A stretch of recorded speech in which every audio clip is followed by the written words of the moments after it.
Eh, entonces, cuando nosotros hablamos de una insuficiencia respiratoria aguda o insuficiencia respiratoria crónica agudizada, nosotros tenemos que poner primero nuestro diagnóstico de insuficiencia respiratoria aguda.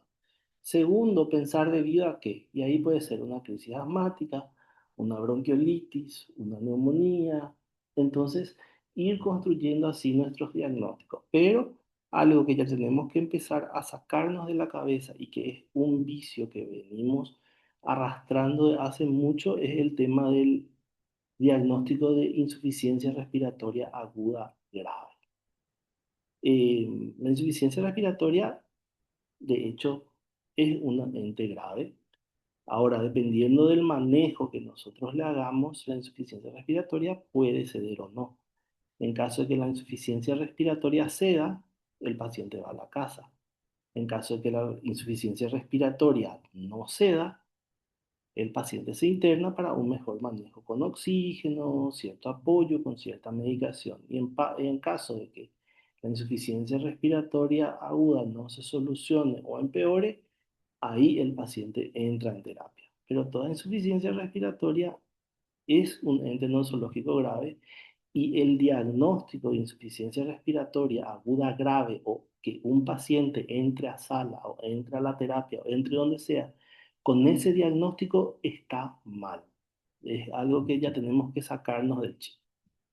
Entonces, dicho esto, vamos a empezar hoy a hablar de la insuficiencia respiratoria. Como siempre les digo, para poder entender una enfermedad, siempre tenemos que partir de la base de la fisiopatología de la enfermedad, ver qué es lo que pasa en el organismo y eso nos va a facilitar mucho. Uno, entender la enfermedad y dos, saber cómo tratar la enfermedad. Actualmente ya el diagnóstico y el manejo de los pacientes están siendo más basados en tratar la fisiopatología más que en centrarnos en protocolos estándares de tratamiento. Los protocolos nos ayudan, pero no son la ley ni tampoco tenemos que ceñirnos a los protocolos, porque no todo paciente es igual y muchos pacientes salen de lo que es el protocolo y nosotros, si conocemos la fisiopatología de la enfermedad, vemos lo que está pasando, eso nos ayuda mucho a tomar decisiones más adecuadas en el tratamiento. Entonces, la principal función, como ustedes saben, del pulmón es la captación de oxígeno y la eliminación de dióxido de carbono.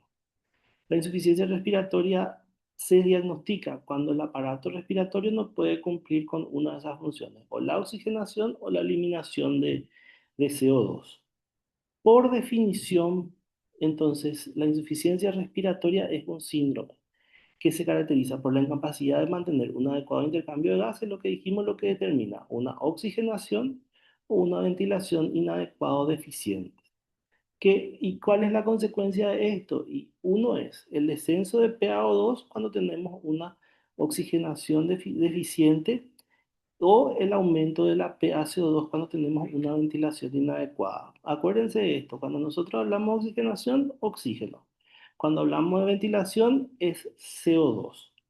Y todo esto depende no solo de la parte de los gases, sino también depende de la parte mecánica del pulmón, porque el pulmón no solo regula los gases, porque el intercambio de gases es algo pasivo, pero la parte de la ventilación es algo activo, o sea, es un mecanismo doble lo que ocurre en el organismo. Si bien el valor de los gases que nosotros siempre calculamos está a nivel del mar, cosa que nosotros no tenemos mucho problema porque básicamente no estamos muy alejados del nivel del mar, eh, para diagnosticar una insuficiencia respiratoria aguda necesitamos valores como una PaO2 arterial menor a 60 y una PaCO2 mayor a 50. Estos son los valores que nosotros vamos a tomar como referencia. Más allá de esta definición que es la parte numérica y todo eso, nosotros tenemos que saber que si es que el paciente no cumple con estas metas, teniendo o no un trabajo respiratorio exagerado, podemos ya estar ante un paciente con una insuficiencia respiratoria. No necesariamente tenemos que tener un paciente con UVA, tenemos que tener un paciente que está descompensado respiratoriamente para decir este paciente está en insuficiencia respiratoria o decir que un paciente de repente qué sé yo, se está cansando para poder hacer el diagnóstico. Nosotros podemos ya hacer un diagnóstico previo porque hay una falla de repente en el intercambio de gases. Históricamente, nosotros le clasificamos como tipo uno cuando el componente es la hipoxemia. El tipo 2 cuando el componente es la hipercapnia. O sea, tipo uno poco oxígeno. Tipo 2 aumento de la PCO2. Y también en una época se agregó también el tipo 3 donde se hablaba de que había un patrón mixto. Pero básicamente es tipo uno y tipo 2. Pero fisiopatológicamente, nosotros, como les dije, ahora ya todo es más fisiopatológico. Hay varias causas que pueden producir la hipoxemia. Y uno de ellos es la disminución de la presión inspirada de oxígeno, otro es la hipoventilación alveolar, otro es la alteración de la difusión del oxígeno y el último es la alteración entre la relación ventilación-perfusión. Dentro de estos cuatro, los dos más comunes que afectan a los niños son la hipoventilación alveolar y la alteración de la ventilación-perfusión, que es en lo que yo hoy me voy a centrar, porque la disminución de la presión inspirada de oxígeno, por ejemplo, de repente puede darse al ir a la altura, estar en un lugar cerrado y las alteraciones de la difusión, por ejemplo, qué sé yo, un ejemplo de la alteración de la difusión conocido puede ser, por ejemplo, el salam, donde el líquido meconial básicamente se impacta sobre las paredes de los alveolos y evitan ese intercambio. Pero los más comunes que nosotros vemos es la hipoventilación alveolar y la alteración entre la relación ventilación-perfusión. Entonces, a fines didácticos nos vamos a centrar en estos dos. Ahora, si tienen curiosidad, pueden leer esta parte. Entonces, cuando hablamos de la disminución de la presión inspirada de oxígeno, como ustedes saben, la concentración de oxígeno a nivel del mar es del 21%, que es la que nosotros respiramos normalmente, y esto va aumentando a medida que vamos ascendiendo. Y eh, el organismo tiene su mecanismo de adaptación, que el agudo, por ejemplo, puede ser el aumento del volumen minuto respiratorio, o sea, el paciente respira más rápido, la taquipnea, y los crónicos el aumento de la hemoglobina.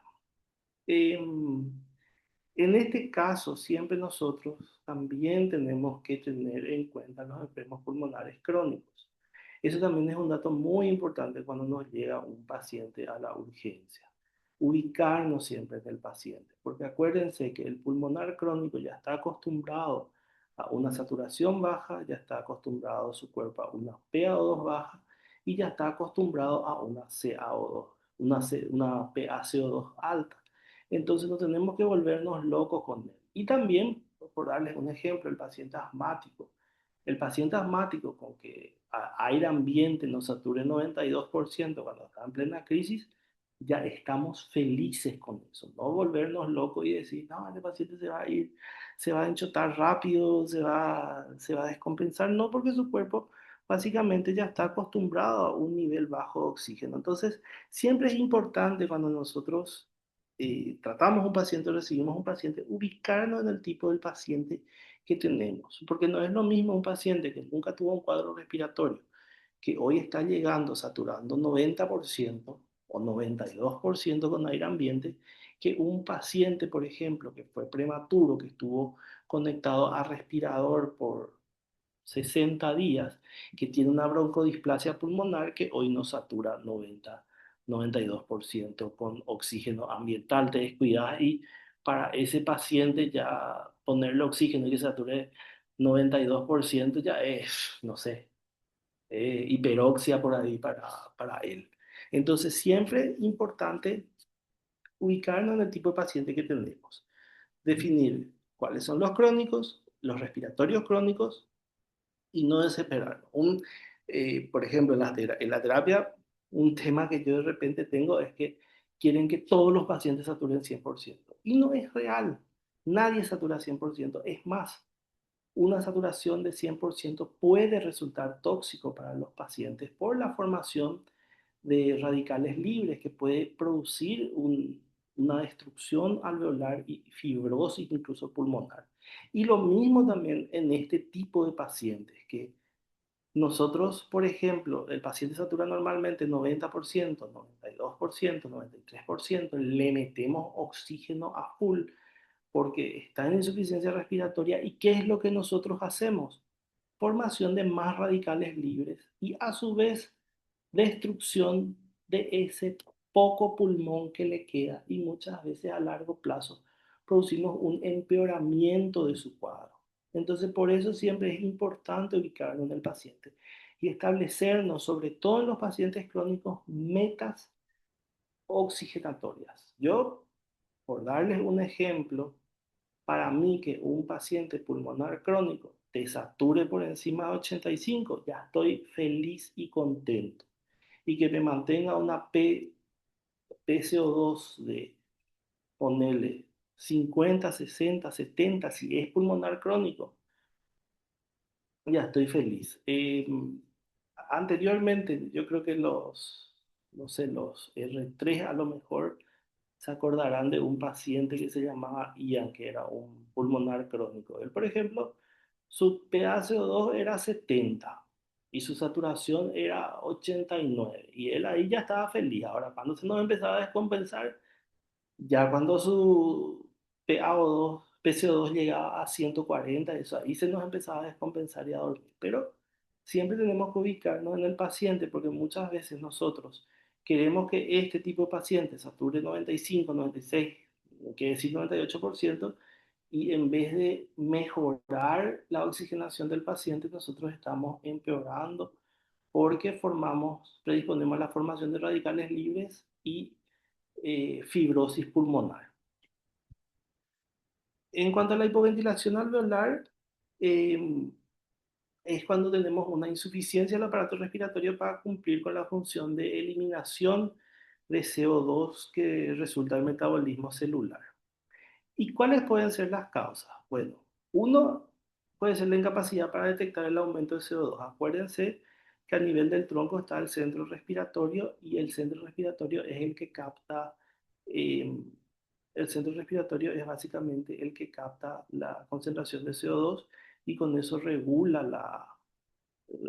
regula la frecuencia respiratoria. Y muchas veces vemos esta alteración o esa incapacidad de detectar cuando el paciente, por ejemplo, está en un estado de coma, tiene alguna alteración de la conciencia, algún traumatismo de cráneo o algo por el estilo. Segundo, puede ser una incapacidad para reactivar los músculos respiratorios, que pueden ser por problemas de conducción, por ejemplo, el síndrome de Guillain-Barré, como ustedes saben, que básicamente los músculos se van paralizando. Entonces tenemos una acumulación de PCO2, porque si bien hay una señal del centro respiratorio, no hay una respuesta muscular. En el caso de la alteración de la placa neuromuscular, como la miastenia gravis, o sea, básicamente Guillain-Barré y miastenia gravis actúan de la misma forma, pero a través de vías diferentes. Y por alteración muscular en sí, como la miopatía o la distrofia muscular. Em, entonces, cuando hablamos también de la parte respiratoria, tenemos que hablar de lo que es la ventilación minuto. Y en la ventilación minuto está dada por la relación entre la frecuencia respiratoria y el volumen que entra en cada ciclo. Y cuando hablamos del volumen, nosotros tenemos que considerar dos partes del volumen. Uno es el volumen alveolar, que es la parte funcionalmente activa donde ocurre el intercambio gaseoso, y otro es el espacio muerto. ¿Y por qué es importante hablar del volumen alveolar y del espacio muerto? Porque cuando nosotros aumentamos lo que se llama el espacio muerto, el espacio muerto es un espacio donde no hay un intercambio gaseoso y eso puede llevarnos a una hipoventilación alveolar. ¿Y cómo nosotros, por ejemplo, convertimos, o sea, o cómo se convierte un espacio alveolar en un espacio muerto. Y bueno, y pueden haber diversas patologías. Por ejemplo, por darles un ejemplo, en un paciente asmático, donde nosotros tenemos un broncoespasmo, entra el aire, no sale más, no hay ese intercambio gaseoso, eso ya se convierte en un espacio muerto. En una neumonía, en un área, por ejemplo, donde hay una condensación, donde hay una inflamación importante, donde todo eso está, está colapsado, está lleno de líquido, eso ya se convierte en un espacio muerto porque es un espacio donde nosotros no tenemos intercambio de aire. Otro ejemplo, las atelectasias, por ejemplo, donde se rompen los alveolos, ya es un espacio muerto. Entonces, todo lo que afecte o cree espacios muertos genera una hipoventilación alveolar porque son áreas que ya no son más funcionantes para generar el intercambio gaseoso. Entonces, y esto también entra dentro de la causa. O sea, lo primero que vimos se refiere más al metabolismo de la PCO2 o del CO2. Lo segundo que vimos, si bien también tiene su componente con la CO2, ya habla de nuestra, ya nos habla también del intercambio de O2 y produce lo que se llama una hipoventilación alveolar. Cuando hablamos de la alteración de la difusión, es cuando el contacto entre el gas alveolar rico en O2 y pobre CO2 es insuficiente para modificar el contenido de la sangre. O sea, básicamente donde no hay un intercambio adecuado, entonces la sangre como no puede eliminar ese PCO2 y no puede captar oxígeno, básicamente es hipoxémica porque tiene poco oxígeno y esa sangre y es hipercárbica porque tiene CO2 alto. Habitualmente este intercambio se realiza en el primer tercio de la respiración y el resto es lo que se conoce como reserva fisiológica, es lo que queda. Pero cuando entra el aire dentro del pulmón, durante la inspiración se llenan los pulmones, el mayor intercambio se da en ese un tercio. ¿Por qué? Porque es cuando hay menor concentración de oxígeno y mayor concentración de CO2. Entonces, esa movilización de gases básicamente es pasiva y es rápida, y conforme eso se va saturando, la velocidad también de intercambio va disminuyendo porque es un proceso, ¿cómo se dice? Es un proceso como la parte, como la ósmosis, donde el oxígeno va de donde hay menor concentración a donde hay mayor concentración y en un principio es rápido y posteriormente ya es lento. Y los ejemplos pues, para hablar de alteración de la difusión, un ejemplo es la fibrosis pulmonar o enfisema, que es poco frecuente en pediatría. La fibrosis pulmonar no tanto, como ustedes saben, la broncodisplasia pulmonar, por ejemplo, con el tema de los prematuros que ahora tenemos tanto, cada vez va aumentando más. Pero en los adultos es el enfisema la causa más frecuente. Pero actualmente el tema de fibrosis pulmonar estamos viendo ya un poco menos por las técnicas protectoras respiratorias que se están dando. Cuando hablamos de la alteración de la ventilación perfusión, el mecanismo de alteración más común en pediatría, entonces esto depende de dos factores. Uno de ellos, como dice, es la ventilación, que es eh, todo lo que afecte el ingreso del aire, la distribución a nivel de los pulmones, la frecuencia respiratoria. Y la perfusión es el paso de la sangre a través de los capilares pulmonares.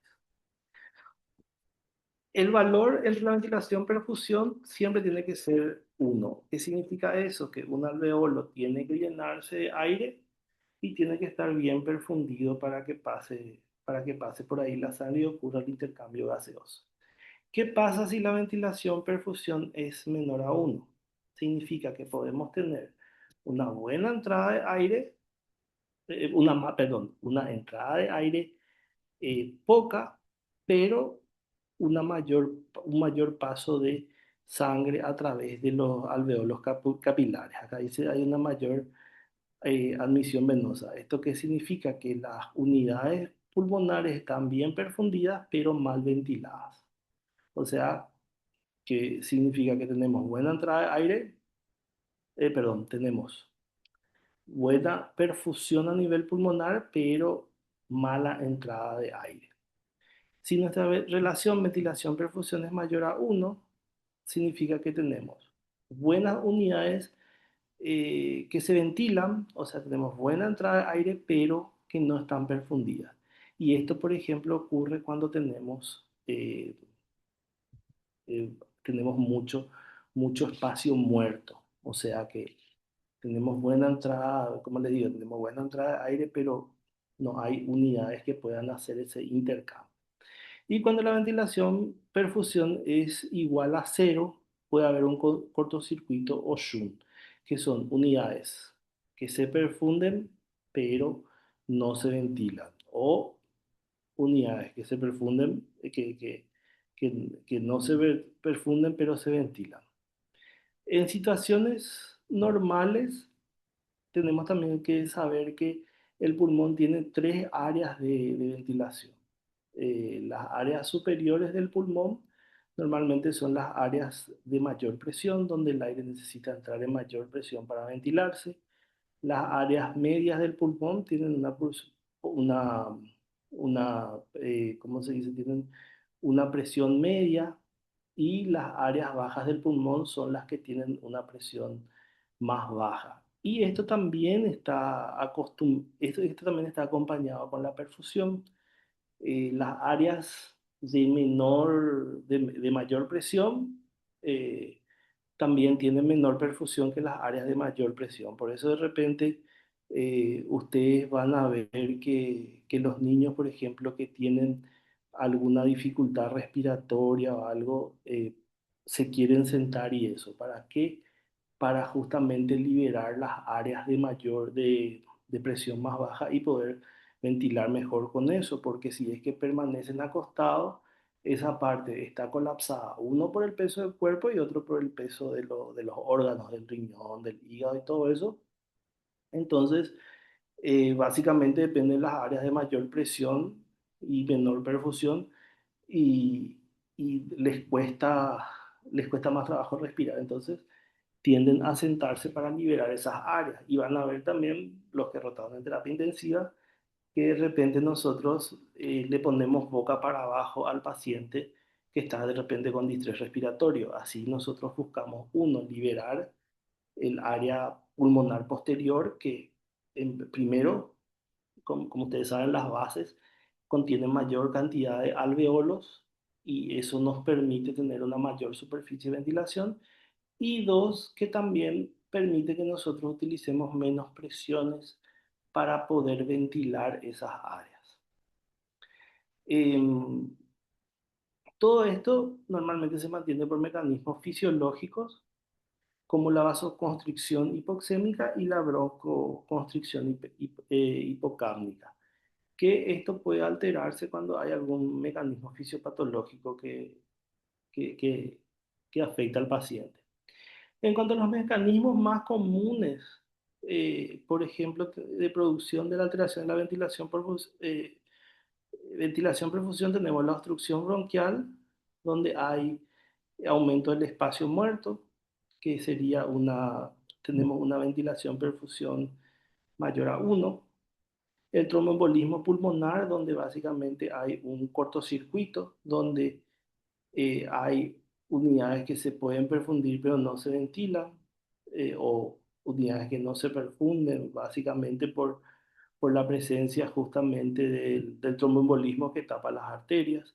Y las enfermedades que cursan con ocupación del espacio alveolar, como el síndrome de distrés respiratorio, la neumonía, el SALAM, la enfermedad de membrana hialina, que en estos casos nosotros tenemos unidades que pueden estar correctamente perfundidas, pero mal ventiladas, justamente no hay, porque están colapsados por culpa por culpa ¿cómo se dice?, de la condensación, en el caso de la neumonía, que básicamente el distrés respiratorio y la neumonía. La neumonía es una condensación localizada, el distrés respiratorio es una condensación total del pulmón afectando más de 2 o 3 cuadrantes.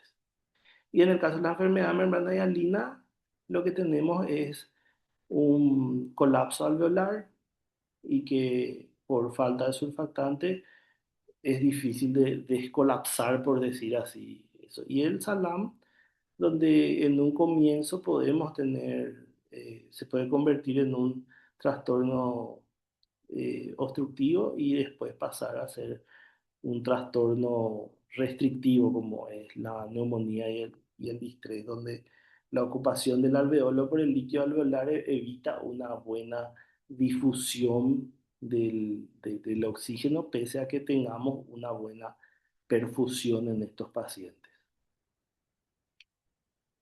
En cuanto al tratamiento, entonces dijimos que la insuficiencia respiratoria es un síndrome y no una entidad nosológica en sí. Entonces el tratamiento exitoso va a depender, uno, de identificar la causa y dos, de modificar las condiciones que llevaron a eso. Y el tratamiento, cuando nosotros hacemos un tratamiento de una insuficiencia respiratoria, lo que buscamos es, uno, restituir la función del aparato respiratorio, eso es obvio.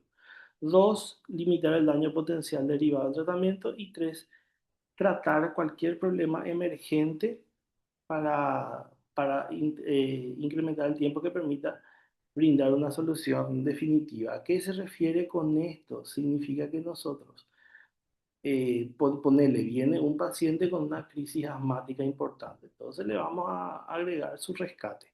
O sea, el rescate nosotros hacemos para restituir la función del aparato respiratorio. Dos, limitar el daño potencial derivado del tratamiento, o sea, tratar de hacerle su rescate, colocarle el oxígeno, la cantidad que requiere, evitar darle volúmenes muy altos, ver cuántas nebulizaciones requiere, porque eso de repente nos puede producir también las nebulizaciones, mucha taquicardia, nos puede producir hipopotasemia en el paciente. Y tres, tratar el problema emergente para incrementar el tiempo que permita brindar una solución definitiva. Ver con qué tratamiento le vamos a dejar al paciente mientras que le damos tiempo a ese pulmón a sanar y restituirse. Uno puede ser, en caso de una crisis asmática grave, agregarle corticoides por tantos días, nebulizaciones a horario, para mientras que el cuerpo se va restituyendo y el paciente se va curando, por decir así. Los objetivos operativos son siempre vía aérea. Tenemos que ver que las vías aéreas estén libres, que no sea ese principal problema. Dos, colocarle oxígeno en caso de que el paciente esté con una oxigenación baja, darle un apoyo. Y tres, entramos en la ventilación, donde la ventilación ya habla más de la parte mecánica, entonces ahí nosotros podríamos ya plantear la intubación del paciente. En cuanto a las causas respiratorias y no respiratorias de indicación de ventilación mecánica. Las causas respiratorias, por ejemplo, sería una falla de la alteración de la ventilación perfusión grave. Como dijimos, un cortocircuito intrapulmonar, una patología obstructiva que no se pese a que nosotros le hagamos un rescate, una condensación muy importante donde hay una alteración, como les dije, una vez de la ventilación perfusión y nosotros ya no estamos más logrando meter la cantidad de oxígeno de forma pasiva, manteniendo la ventilación perfusión, entonces el paciente tiene que ser intubado. Apnea o paro respiratorio, sobre todo en neonatos, muy importante el tema de la apnea, porque sabemos que eso genera episodios de hipocapnia y a su vez nos puede llevar en algún momento por la hipoxia a generar un paro respiratorio.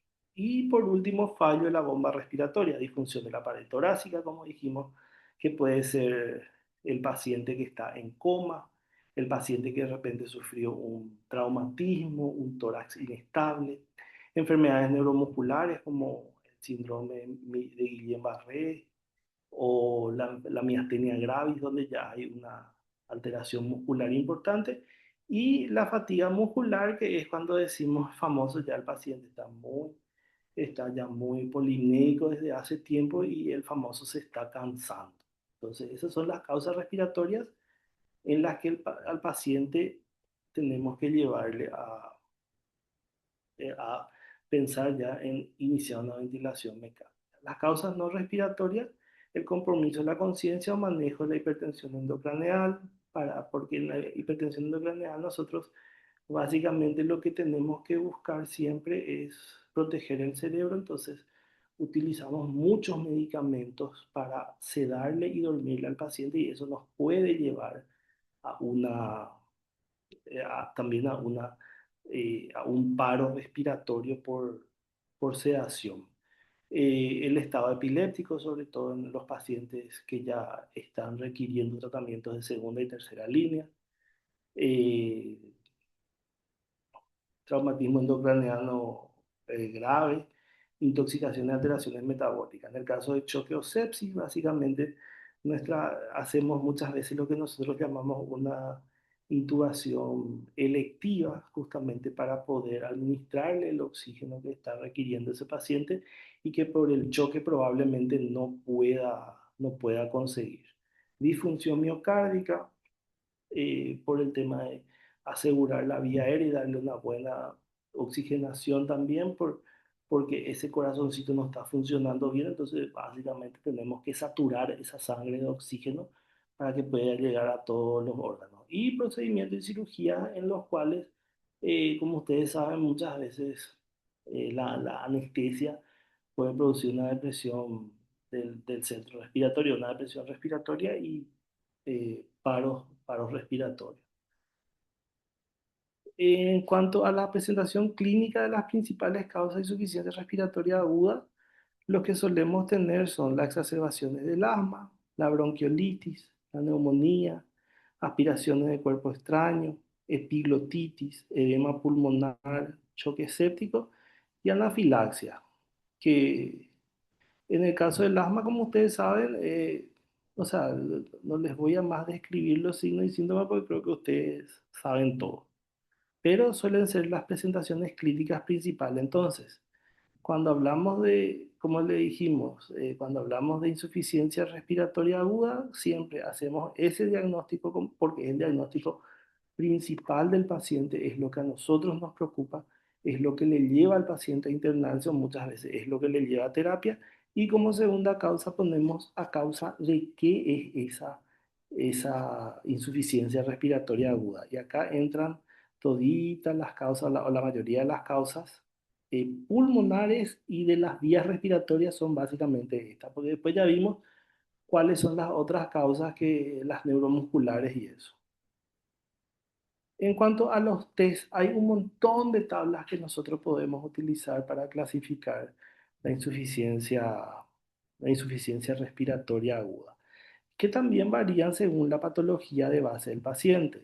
Eh, no voy a entrar mucho en esto, no voy a hacer mucho hincapié, porque cada institución y cada lugar tiene lo que se utiliza. Después también están los protocolos del ministerio, que cuáles son los que se utilizan, pero tenemos que conocer los que existen. Uno de ellos es el test de Silverman-Andersen, donde básicamente habla del movimiento torácico y abdominal, tiraje costal, retracción sifoidea, aleteo nasal y quejido, que normalmente esto se utiliza mucho más en pacientes neonatos y prematuros. Después está la escala de Taussig, que es la que ustedes saben que es la que se utiliza en el club.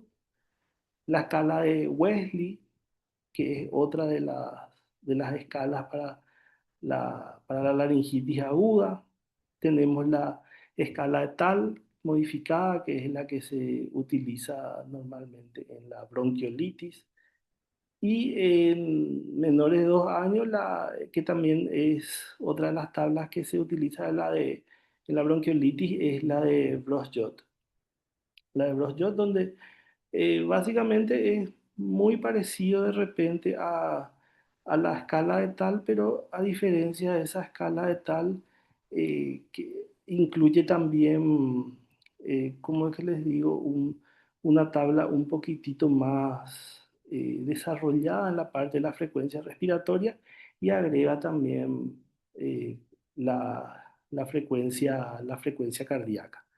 Es una tabla que en terapias intensivas, por lo menos a nivel de Latinoamérica, se está empezando a utilizar más por el tema de la gravedad del paciente con bronquiolitis que entra en terapia. Pero cuando estamos en urgencia siempre tenemos que ver lo que nos sea más accesible, más rápido y más fácil de utilizar. Por eso yo creo que para lo que es urgencia, por ejemplo, la escala de tal eh, o la escala de, no me acuerdo cómo se llama la otra que ustedes están utilizando, son las más adecuadas. De repente en terapia intensiva, donde tenemos un poco más de tiempo para actuar, ya el paciente ya está un poco más estable, la escala de Brose-Young nos permite hacer un, ¿cómo se dice? De repente un seguimiento más fácil, ¿verdad? Pero en la urgencia la escala de tal sigue siendo la estrella.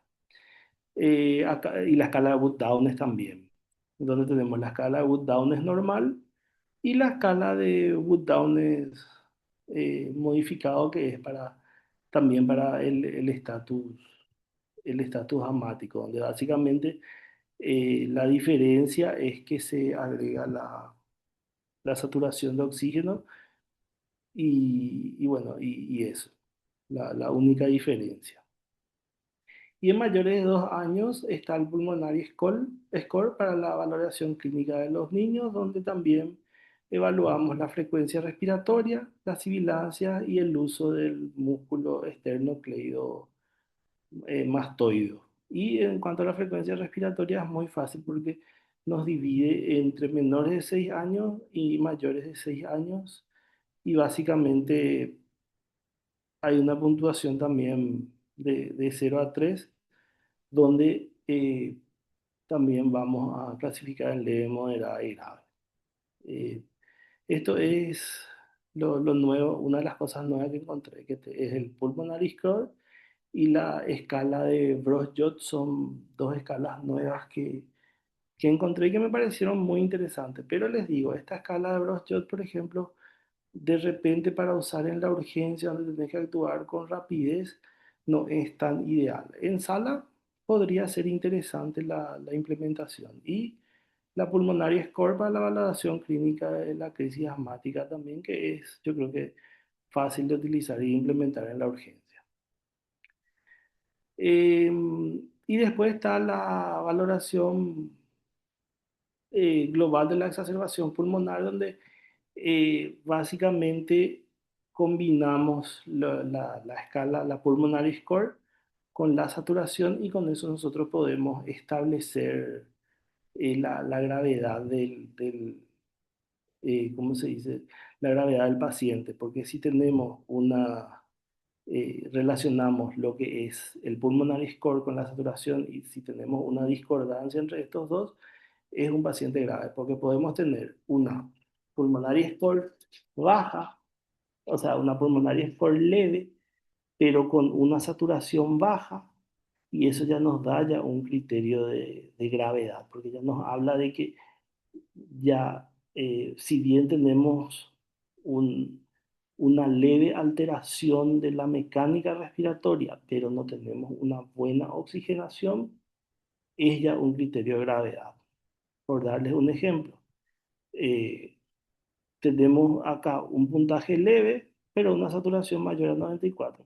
Esto básicamente es normal, es lo que nosotros buscamos, es lo que nosotros esperamos.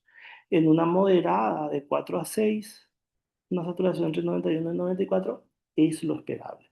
Y en una grave de 7 a 9, una saturación menor a 91 es lo que nosotros esperamos. Ahora, ¿qué pasa si en una leve de 0 a 3 yo tengo una saturación de 90? De 88? Ahí hay una discordancia. Y esto, por más de que sea una leve, nos genera y nos dice que hay una poca oxigenación. Entonces ya es un criterio de gravedad.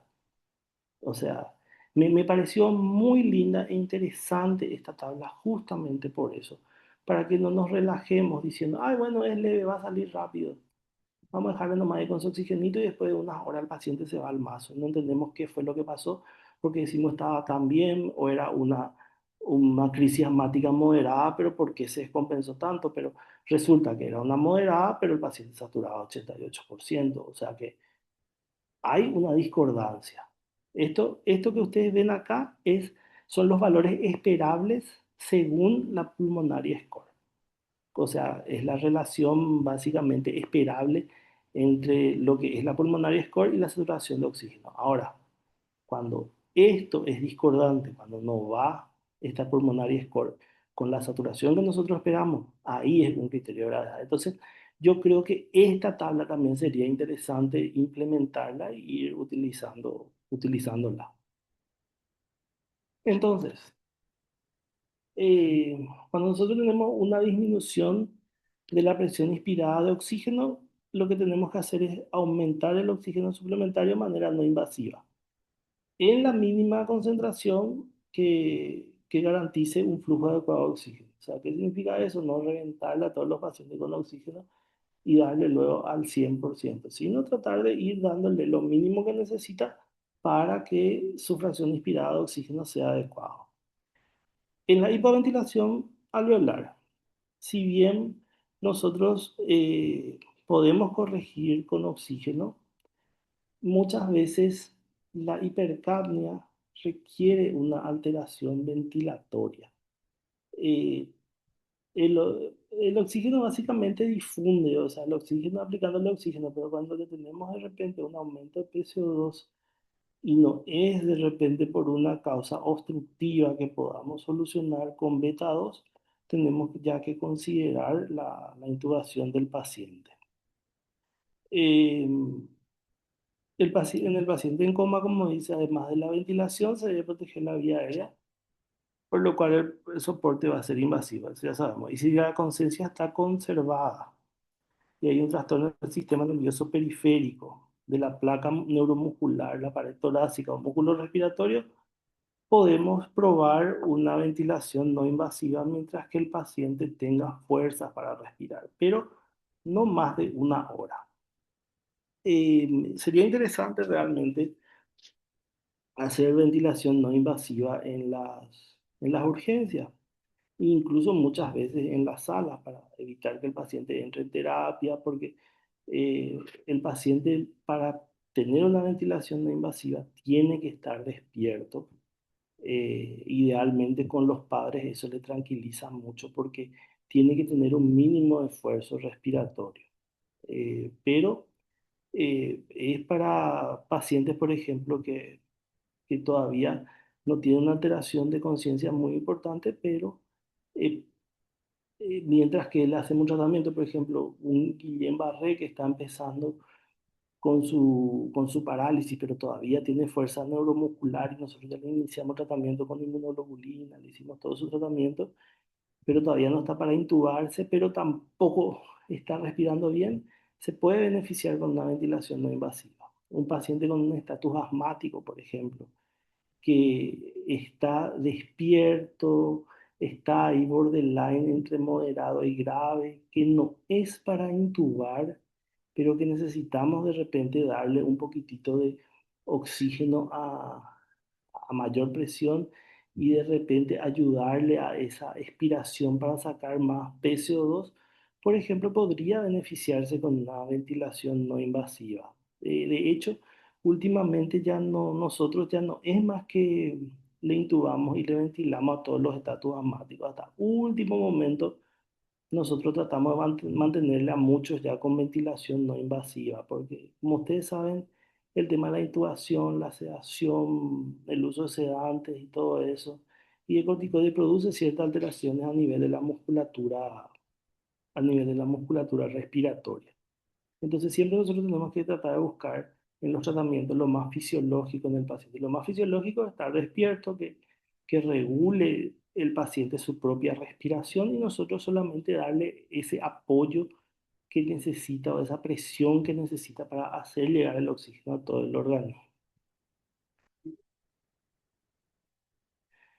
Las alteraciones de la difusión suelen corregirse, como dijimos, con la administración de oxígeno suplementario. O sea que básicamente lo que hacemos es aumentar nomás la concentración de oxígeno para que vaya, que difunda solo donde hay más a donde hay menos. Y cuando tenemos una ocupación del espacio alveolar, eh, la presión positiva al final de la aspiración es de utilidad, sobre todo el mecanismo CPAP, que para los que rotaron por la terapia saben que es una presión positiva al final de la aspiración, que es lo que hace, mantiene abiertos los alveolos y evita que estos colapsen al final de la aspiración. Pero si el paciente cursa con una hipercapnia, o sea, una retención de CO2, sí o sí tenemos que hablar de una ventilación mecánica. ¿Por qué? Porque el CPAP pues, lo que hace es mantiene abiertos los alveolos y eso facilita la entrada de oxígeno dentro de los alveolos y el intercambio de oxígeno. Pero ¿qué pasa cuando nosotros tenemos retención de CO2 y ya no es pues más un problema de difusión, sino es también un problema ya de, de la ventilación, de la extracción y eliminación de CO2? Y después están las hipoxemias debidas a factores extrapulmonares y eh, el tratamiento va a depender de la causa desencadenante. Por ejemplo, en el caso del choque puede ser una reanimación agresiva con fluido endovenoso. En estos casos muchas veces puede llevar a un edema pulmonar. En el caso de las anemias o hemorragias, tenemos que siempre que buscar aumentar el contenido a través el contenido de oxígeno a través de transfusiones, por ejemplo, para mejorar el transporte. Y bueno, este básicamente es una tablita donde nos muestran más o menos qué tenemos que hacer. Si tenemos una oxigenación baja, una ventilación normal, una conciencia normal y una fuerza muscular normal, el soporte inicial va a ser aumento del oxígeno, o sea, darle oxígeno suplementario. Si tenemos una oxigenación baja, ventilación baja, pero la conciencia está normal y la fuerza muscular puede estar baja o normal, ventilación no invasiva, donde hay dos mecanismos de ventilación no invasiva. Una de ellas es que eh, le da a presión aire, que es normalmente lo que nosotros llamamos CPAP, y básicamente lo que hace es que evita que se colapsen los alveolos al final de la aspiración y le da una presión constante de aire para que el cuerpo no haga mucho esfuerzo. Y después está la forma VPAP, donde le da una presión, o sea, mete el aire a presión, que es básicamente parecido a la ventilación mecánica tradicional, pero donde el paciente regula la entrada de aire. Cuando el aparatito detecta que hay un esfuerzo expiratorio, le mete aire a presión hasta una presión al final de la aspiración que mantiene abiertos los alveolos. Si es que tenemos una oxigenación baja, una ventilación baja o normal, una conciencia normal y una fuerza muscular baja, también la ventilación no invasiva. En este caso, primero, donde la fuerza muscular está normal, podemos hacerle el CPAP. ¿Por qué? Porque básicamente lo que necesitamos es meternos más aire a presión.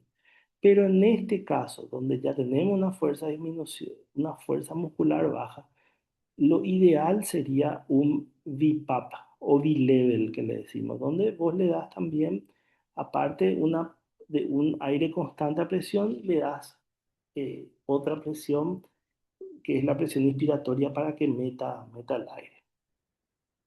Si es que tenemos oxigenación baja, ventilación baja o normal, y el paciente está en coma, por más de que tenga fuerza muscular, intubación. Y si es que tenemos una oxigenación baja, ventilación baja, conciencia normal, pero fuerza muscular nula o baja, intubación en el paciente. ¿Cuál es la diferencia entre este y este? Que su ventilación está normal todavía regula su CO2, pero este ya no logra regular eso. Entonces, este paciente sí o sí nosotros de forma mecánica tenemos que tratar ya de solucionar. Esa es la diferencia entre este y este. Por más de que su conciencia esté normal, el pulmoncito de este paciente ya no está en condiciones de mantener una ventilación adecuada. Entonces, por eso la intubación de este paciente. Olvídense ustedes de las guías que les dicen con tal valor se hace esto, con tal valor se hace aquello. Véanle al paciente y con eso determinen cuál es la conducta más adecuada a tomar. Esta tabla es muy interesante. Entonces, en conclusión, el mecanismo fisiopatológico más común de insuficiencia respiratoria en pediatría es el desacople de la ventilación-perfusión, acompañado de situaciones clínicas como crisis asmática, bronquiolitis, neumonía. Si bien dijimos que la definición canónica de insuficiencia respiratoria incluye el dosaje en sangre, las actividades terapéuticas tienen que ser guiadas sobre todo por la observación del trabajo respiratorio del paciente. O sea que la clínica es soberana. No tenemos que guiarnos muchas veces por los valores que se nos dicen. Tenemos que ver el paciente. Y no podemos presentar a la terapia un paciente como insuficiencia respiratoria cuando está con un oxígeno en cánula nasal. Tenemos también que tener y conocer cuáles son los mecanismos de administración de oxígeno y qué es lo que nosotros buscamos.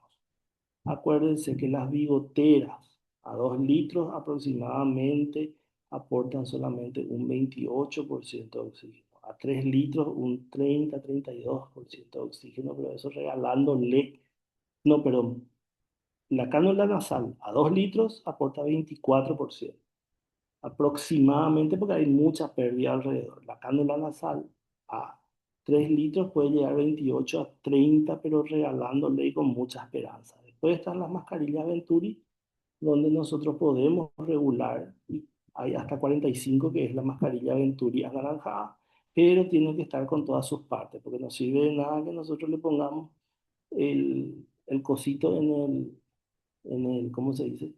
El oxígeno en el regulador naranja, pero no tiene la base, el vasito es en la base. Y que le pongamos con las mascarillas nebulización que tiene un agujero al costado. Tiene que ser una mascarilla sellada. Y después está la que es con la ventilación de oxígeno, que es la mascarilla con reservorio. Nosotros, en un paciente con insuficiencia respiratoria aguda, no puede ser manejado con una canulita nasal. Tiene que ser manejado con un dispositivo de administración de oxígeno adecuado y aparte de eso, donde nosotros podamos medir la cantidad de oxígeno que le estamos pasando a ese paciente. Nosotros tenemos que, eh, para tratar de hablar siempre en medicina, tenemos que ser más objetivos que subjetivos. ¿Y de qué forma nosotros logramos ser objetivos? Utilizando elementos donde nosotros podamos medir adecuadamente lo que le estamos pasando. Entonces, si es que vos venís y me decís, tengo un paciente que está con un oxígeno, mascarilla Venturi al 45% y tiene una PaO2 menor a 60 o me satura bajo, yo ahí me voy a desesperar. Y te voy a decir, bueno, intubale o traerle al paciente. Pero si me decís, satura 92% o 93%, un asmático satura 93% y está con cánula nasal a 2 litros. Te voy a mirar y te voy a decir, y bueno, está bien, tiene derecho a saturar así, no tiene también un mecanismo de administración de oxígeno alto. O sea, ponerle una mascarilla real, ponerle un mecanismo que le dé más oxígeno a tu paciente y después venir nebulizarle bien y después venir presentarme. O sea, eso también, la cánula nasal es para el paciente que en lugar, una neumonía que con aire ambiente te satura 96% y vos y vos le querés hacer saturar 98, entonces le das así un pequeño apoyo. La cánula nasal es así, hablando mal y claro para las gruesas. Ahora, los pacientes realmente graves, el paciente chocado, el paciente neuromuscular, el paciente en crisis asmática, la bronquiolitis grave, no puede ser eh, ventilado, o sea, no le podés poner una cánula nasal. Tenés que ponerle algo de verdad que le dé una buena cantidad de oxígeno y que pueda ser medible también. Después, el siguiente punto es que el soporte inicial debe ser guiado por la sospecha clínica del mecanismo fisiopatológico subyacente, que es lo que dijimos, y la elección deberá considerarse el objetivo terapéutico adecuado con el mínimo daño posible. Y ningún soporte inicial es infalible porque, por lo que durante la evolución del cuadro clínico siempre tenemos que estar monitorizándole de cerca al niño y ver cualquier cambio que pueda ocurrir. Y como les dije, no está mal salirse de los protocolos. Los protocolos son estandarizados y los pacientes no están estandarizados. Entonces, por eso cada paciente es un mundo diferente, cada paciente es una evolución diferente y cada paciente tiene que tener un tratamiento diferente.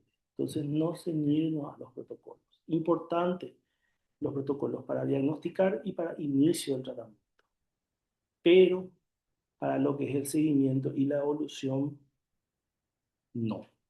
¿Por qué? Porque cada paciente tiene que ser seguido y evolucionado según su patología. Acostúmbrense a mirarle, a tocarle al paciente y a ver cómo va evolucionando este paciente y tomar decisiones fuera del protocolo.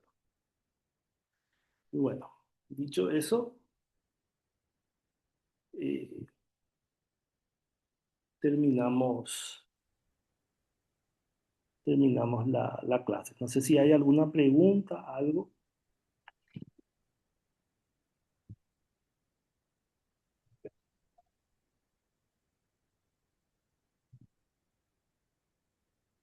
Jesús, no sé si hay alguna pregunta al público. Ahora tener el micrófono abierto por si alguien quiera hacer alguna pregunta. Dale. Doc, Acércate. viste que vos dijiste que ya no hay más la clasificación leve, moderada, grave. Y, o sea, el índice de PAFI y SAFI nosotros no usamos en ese caso. Bueno, no dije que no hay más la clasificación de leve, moderada y grave. Lo que dije es que la clasificación de tipo uno y tipo 2 es lo que estamos dejando de lado. Que ahora lo que buscamos más es la clasificación fisiopatológica para de acuerdo a eso tomar una decisión. Ahora, la PAFI nos sirve cuando nosotros, o sea, la PAFI y la SAFI nos sirve para los casos graves de neumonía y evaluar de repente si es que un paciente está ya con una afectación importante. Pero para el paciente que llega a urgencias y eso tenemos las tablas para evaluar si el paciente está, como se dice, mejorando o empeorando. La PAF y la SAFI nos sirven más para los trastornos restrictivos que para los obstructivos. ¿En qué caso usamos la PAF y la SAFI? Neumonía y distrés respiratorio. Para lo que son las otras patologías, no sirven. Para la crisis asmática, la escala ¿cómo se llama? La escala las que le mostré ahí, la escala de Wood Downes y eso. Para lo que es la laringitis, la de Taussig. Para lo que es la bronquiolitis, la escala de Tal, la tal modificada, también la Wood Downes. O sea, cada patología otra vez tiene su escala que tienen que ser utilizadas. Si hablamos de PAFI y SAFI, es para neumonías y distrés respiratorio. Pero, como te digo, no es que la clasificación en leve, moderada y grave no se usa. La clasificación en leve, moderada y grave siempre se sigue utilizando. Lo que antes se conocía como tipo uno y tipo 2 básicamente ya no es más una clasificación ya muy pertinente porque siempre una hipoxemia o tipo uno va a ir acompañada también de una leve alteración de la PCO2. Pero lo importante es más bien ver la parte fisiopatológica. Nosotros cuando hablamos de la parte respiratoria, sobre todo en terapia intensiva, hablamos de dos patologías, lo que es la obstructiva y la restrictiva. Dentro de la obstructiva entra la bronquiolitis, la crisis asmática, las obstrucciones por cuerpo extraño, o sea, todo lo que básicamente de repente aumenta el espacio muerto. Y dentro de la restrictiva, nosotros ahí metemos lo que es el tromboembolismo pulmonar, la enfermedad de membrana hialina, la neumonía, el síndrome de distrés respiratorio. eh, la laringitis, por ejemplo, entraría dentro de lo que es la obstructiva. Y como te digo, la gravedad nunca, esa clasificación nunca dejamos de usar. Esa clasificación siempre usamos y nos sirve para evaluar la evolución del paciente, pero tenemos que saber qué usar cuándo. Y lo que es la PAF y la SAFI, neumonía y distrés respiratorio. Gracias.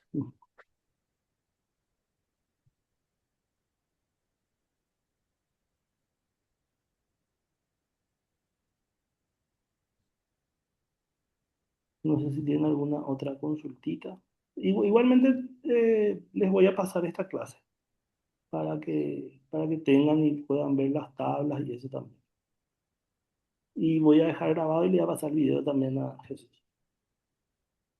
Súper, gracias, Doc. Ujú. Y bueno, no sé si no hay más Bueno, no, dale. Gracias, Doc. Gracias por la clase. Un Dale. lujo. Dale, dale. Bueno, gracias, gracias. Chau, chau. Chao, chao. Nos vemos el próximo lunes. Así mismo, nos vemos el próximo lunes. Ahí está. Chao.